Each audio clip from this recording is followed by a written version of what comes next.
Hey, what's going on, everybody? You're listening to the SANE Show about nothing and everything. I'm your host, Cliff, and today I have another special guest joining us.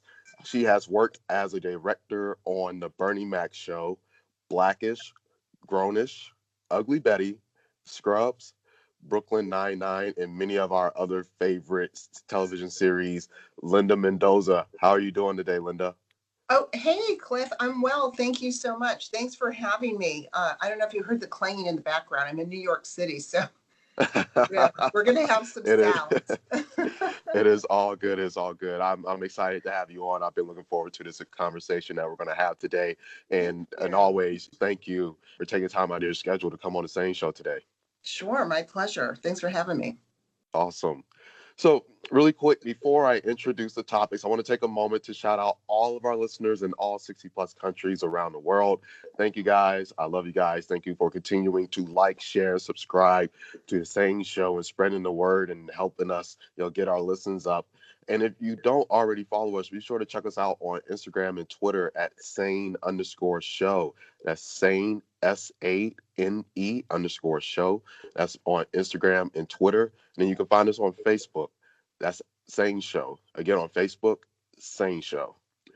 So today we're going to have a conversation about continuing education. Following that, we're going to talk about episodic television. And then following those two topics, we're going to have an interview with you, Linda, so that the listeners and I can learn more about you, the things you do, and all the fun and exciting things that go along into that. So let's go ahead and kick it off with our first topic, continuing education.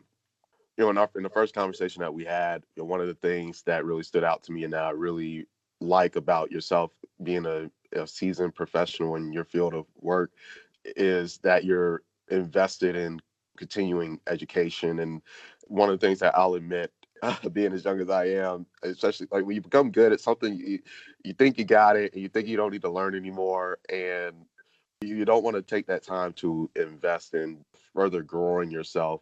But when I think about continuing education, I think one of the things that's important to understand is that it's not just going back to school, to get a master's, PhD, or whatever degree you pursue, or going into a program to get a certificate, but just general investing into like growing your knowledge base, whether that be reading, like in the industry we talk about reading the trade journals, like Variety, like Hollywood Reporter. There's a lot of great information to be found in there for people Uh-huh. in our industry. But you touched on some great things when we talked, and the fact of just staying informed, no matter how it's done, and because I mean, continuing education is continuing education. So I want to go ahead and turn it over to you just to get your insight on continuing education. Yeah, I mean, here's the thing. I did not go to film school. So for me, everything about television and film is a continuing education.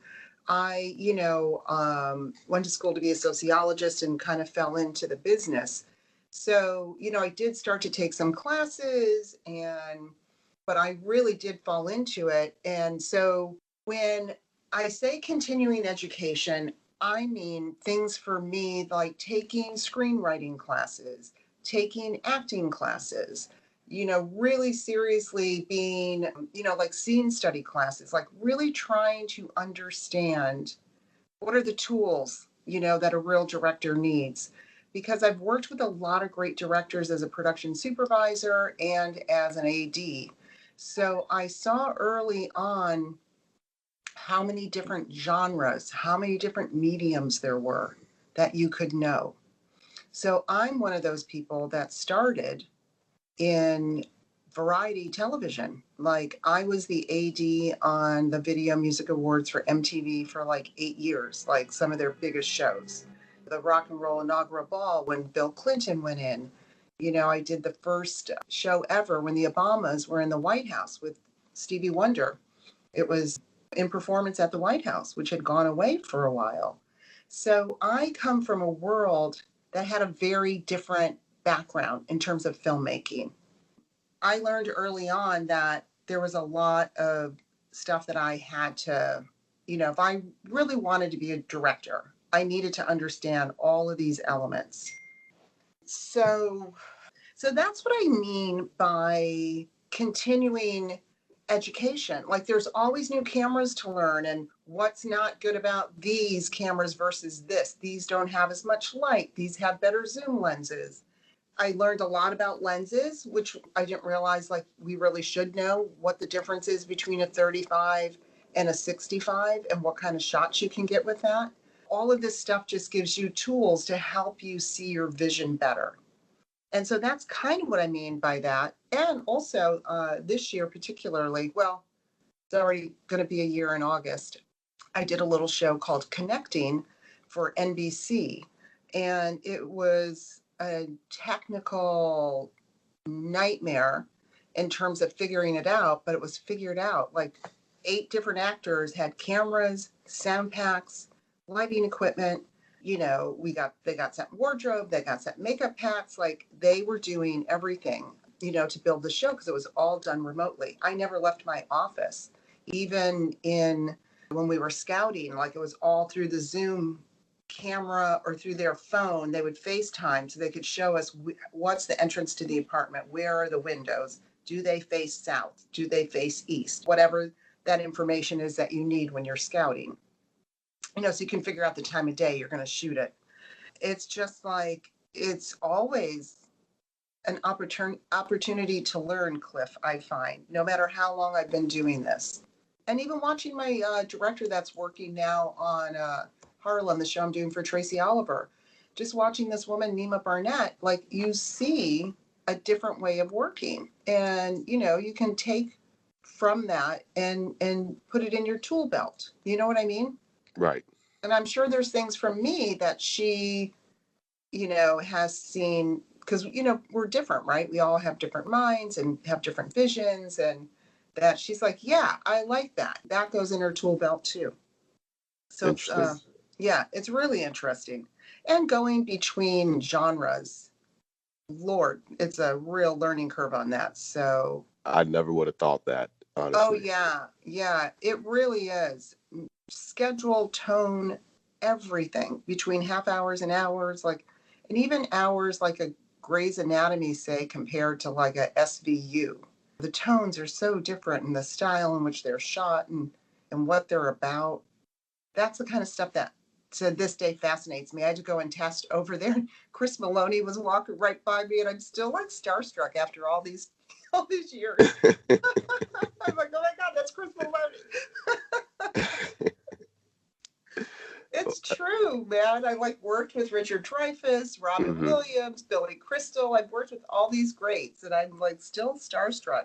Ned Beatty, all the young comics, Bernie Mac, Wow. Chris Rock. Wow. Yeah, it's kind of crazy. Yeah, I did the Chris Rock show for 4 years. That's actually, Cliff, where I really kind of got my chops up on my single camera stuff. Yeah, I remember you telling me that. If you could go into that a little bit. Yeah, because, Chris's show was a basic talk show, proscenium, performance, some sketches. But he had these little pieces that we would do in the field. And at first, the first year was pretty much like man on the street. But then we had a couple of fun things, but then we started to do more sketches in the field. So you had to get more creative with how you shot it and parody commercials. And, so I was really able to like tap into that other side of my brain.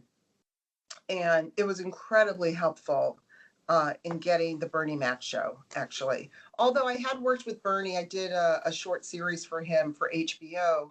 God bless him. And we had some single camera elements in that were really funny, I have to say. Super funny.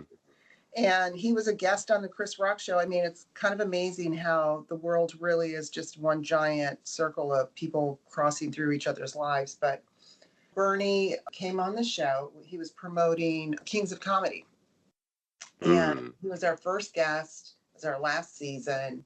And Bernie's like, yeah, I'm doing this tour and working with this guy on a show. And if it goes, Linda, you're going to be there.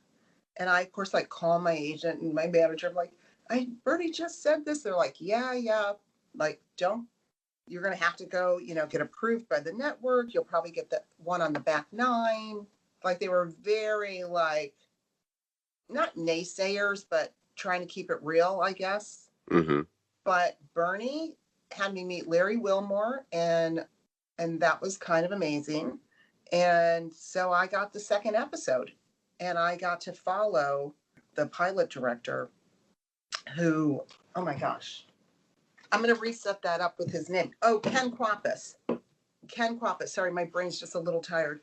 Who was an amazing director, and talk about a learning experience, right? Being Mm-hmm. there prepping while he's shooting the pilot. It was just a blessing. Like, I can't even believe, Cliff. Like, wow. And then my second episode, that was the one that they played all the time, the clips from during the World Series that year. I don't know if you remember that, but they were like, what is it with the World Series and all the Bertie Mac clips? But they were all from my episode from Hall Mm-hmm. of Fame. It was really cool. That's got to be awesome. Yeah, yeah. Oh man, I'm so forever grateful. People can say what they will about men in this business, and there are definitely those, Mm-hmm. but I have been blessed to not have had that experience with my mentors who have all been men, starting with Dick Darley, who did the Rosemary frickin' Clooney show and Space Patrol, and It's About Time, I think it was called. And he was like a commercial director that I started working with and just taught me so much and gave me so much support. And then I started working with this guy, Bruce Gowers, who directed, the Bohemian Rhapsody video. And we went on to do a ton of stand up specials together, the VMAs together. Like I was his PA and AD for 13 years. So that education on every single show that we did, I learned something. And the gifts. I mean, I just can't even tell you. I truly do thank God every day. And then Bernie, Kyle Bowser, and then Chris Rock, like all these men just saw me as somebody who was hardworking and honest and fun, right? And it's just been an incredible blessing.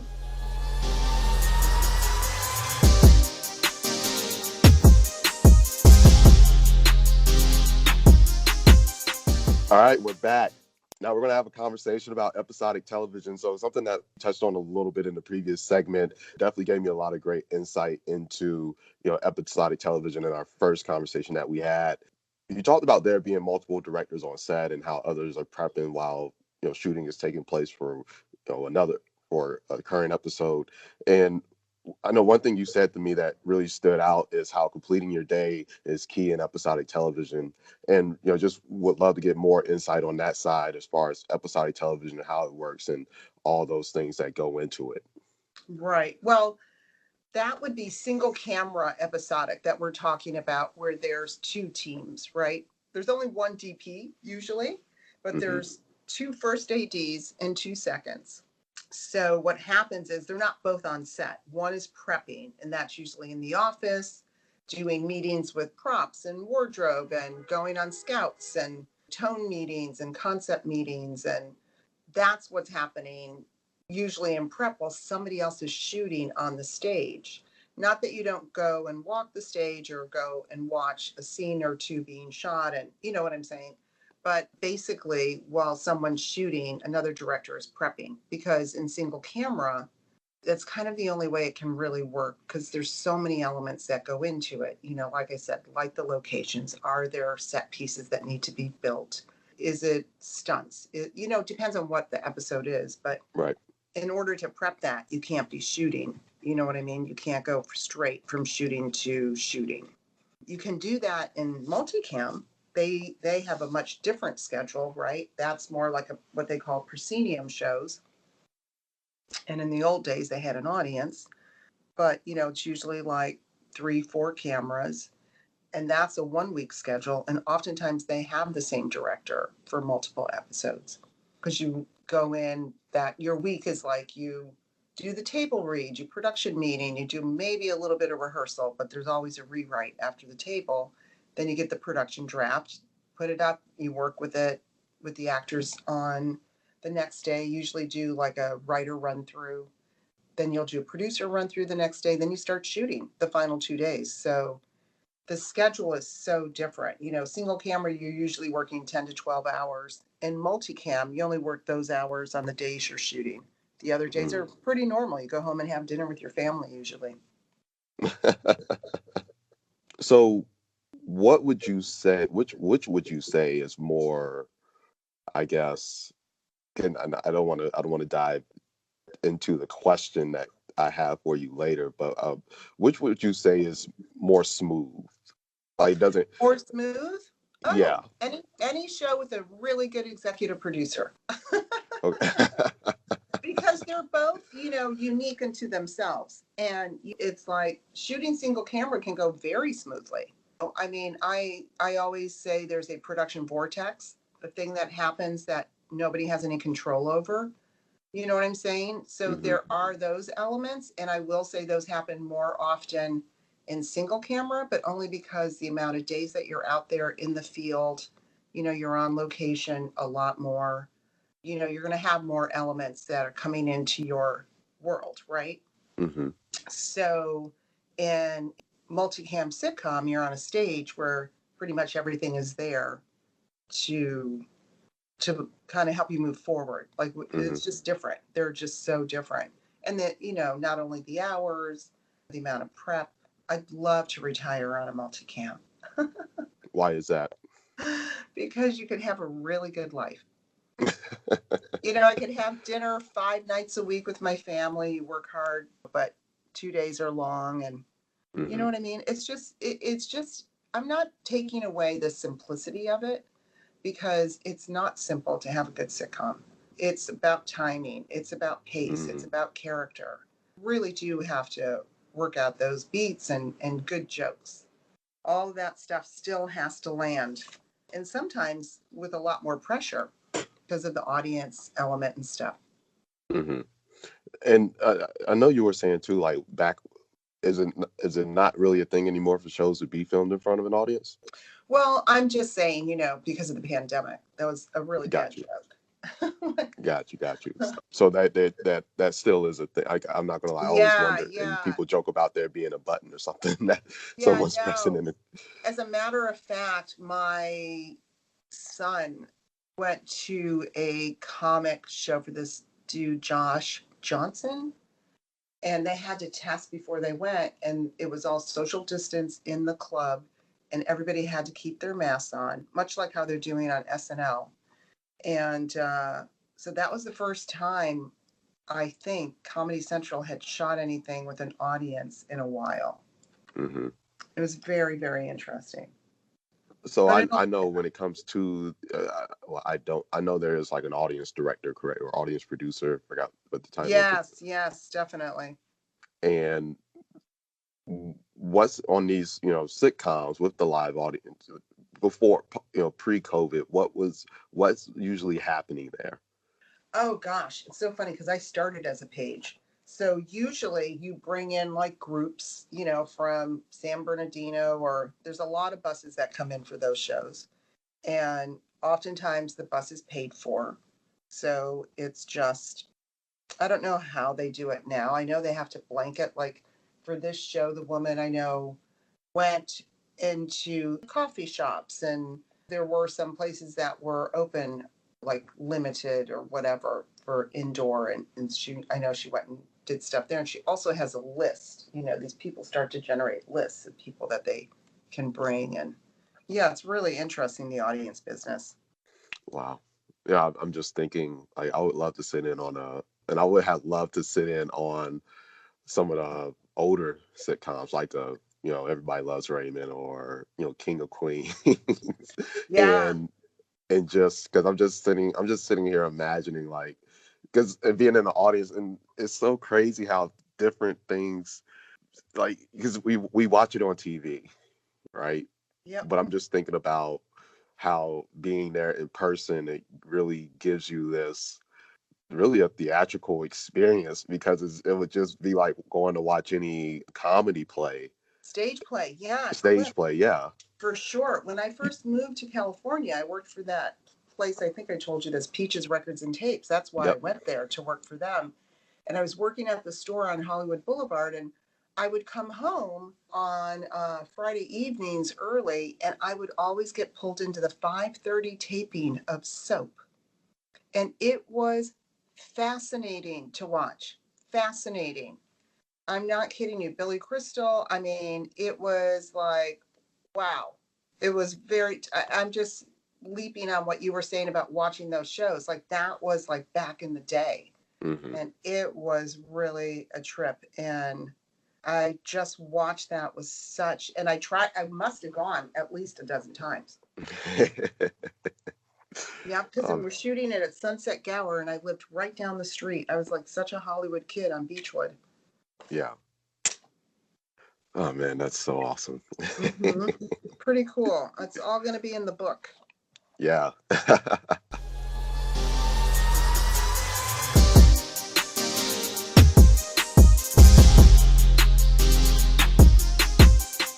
All right, we're back now for the interview. So, Linda, I'm going to go ahead and ask you some questions so that the listeners and myself can learn more about you, the things you do, and all the fun and exciting things that go along with that. So, I'm going to go ahead and fire off with my first question. We had a conversation about continuing education. What are some things that you have learned recently that have helped you grow in your career? I have learned recently and helped me grow. Well, I've learned how to make pitch decks, to be perfectly honest. I've learned Oh, how to they're put fun. together a pitch deck to try to explain a look and tone of a movie or a TV show. I didn't think I had it in me, and it's hard work. It's really hard work. And I learned a lot about some new lenses, I will say, and some new technology. Like I said, with the remote shooting and everything, it's been a trip. I did a show called Yearly Departed that was on Amazon this year. It was all female comedy show, and we had to do that in one, two, three different sets because of COVID protocol, and Mm-hmm. nobody wanted to be on the set together. So I had to very meticulously figure out how do I put these three sets into one room. So I really learned a lot in special effects and in storyboarding. It was a real challenge, I have to say. Okay. Yeah, I think I find pitch decks to be fun. They are. I know it seems simple, but for me, it was not because I'm not very technical. I would agree. I wouldn't say they seem simple either.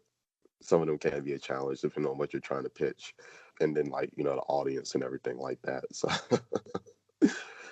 so my next question: you said that you've enjoyed just about every television production that you've worked on because they were, and I quote, a great experience. What makes a great experience for you?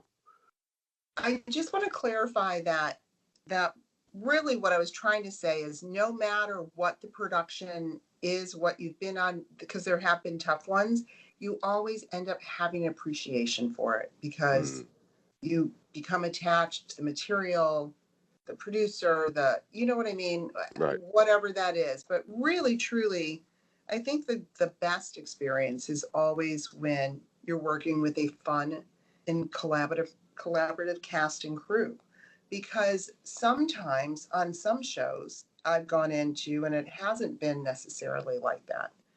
And so for me, those are always the best when everybody's working together for the common goal. And I will say that of late, it has been mostly like that. People do want you to succeed. And I think if a director goes in prepared but open to ideas, that often when I'm talking about freelance, right? Freelance Hmm. directors are different because you go from show to show and everybody has a different way of doing things. I think a great experience for me has always been when I'm the most prepared and then able to jump off of that and really vibe with the crew and cast and come up with something even better. Got it. Speaking of directors, in your opinion, what qualities are important to being a good director? What makes some directors better than others? I mean, here's the thing that I have found observing other directors, having worked for other directors, is that everybody's process is so different. And I learned early on that you can't really understand how somebody prepares. You know what I mean? Mm, Like, like I do believe that preparedness is really important. I mean, because the director coming in, especially on a freelance show, knows more about the script than anybody that's working because they've been working. So it's your responsibility to make sure that everybody stays on track with story. Oh, is he angry here? No, he hasn't gotten mad yet. You know what I'm saying? Things like mm-hmm. that. And helping to build the story visually also within the style of the show. Right. Yeah, it's just, I try to have fun on every single show I go on. I Mm-hmm. I laugh. I do mostly comedies, and I always laugh on the funny lines and rehearse, and like I get it out. And it's really helpful for the actors to know that it is funny and that it works. You know.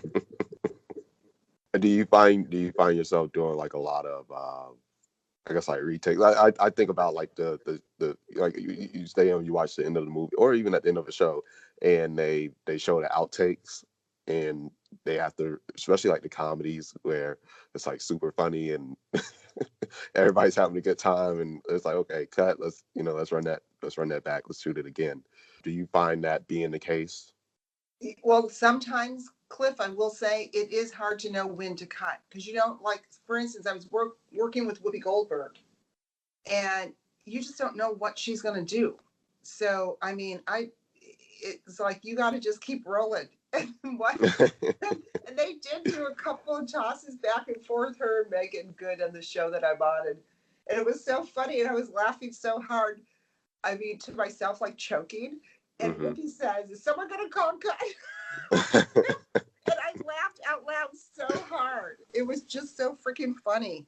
So yeah, sometimes there are hard moments to know when to cut because you don't ever want to, you know what I mean? So I will admit I've cut too early sometimes. And it's like I hear the out and it's like, yes, that's it. And then I say cut, and right then they're saying something brilliant. Wow. Yeah. It happens to the best of everybody, I think. Yeah, it's got to be a moment. Yeah. So I know we kind of talked about this in the previous segment when talking about episodic television. We really wanted to take a deep dive into this. If you could give us some insight into single camera and multi-camera, as well as the advantages and disadvantages of both from your point of view as a director. Yeah. I mean, here's the thing with single camera. You definitely do get to be more creative in your choices of how you shoot a show because it's meant to feel different than a multicam, right? And even the cadence, the timing, everything is different. You can let things land a little bit. You can really find transitions. And thing about, you'd said something earlier about, like making your day. I would say that that's the one thing that's a little hard sometimes, depending on page counts. It's because it does become about making your day. And the hardest thing to balance is making sure that you get what you need and then be able to move on, because at the end of the day, if you don't have what you need, they're not going to remember that you finished a half hour early or finished a half hour late. All they're going to remember is that they don't have that one shot that they want. You know what I'm saying? Right.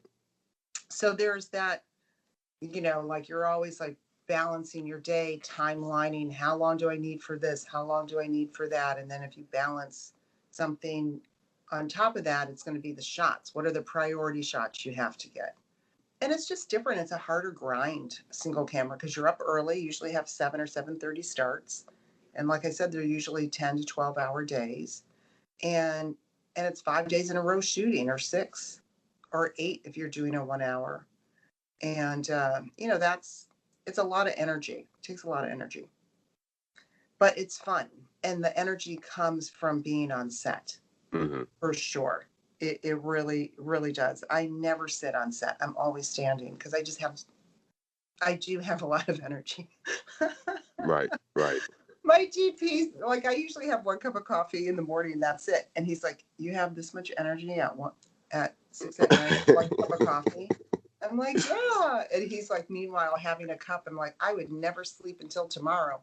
Like, it's like affects me. I'm a lightweight. Anyway, so single camera, it's like great. It's really great. I mean, I have to say, Cliff, I love both genres because I grew up Hmm. watching All in the Family and Sanford and Son and Jeffersons and you know what I mean? I love that. What's happening? I love that genre. I have a real love for it. And I think it's because of the teleplay-esque-ness of it.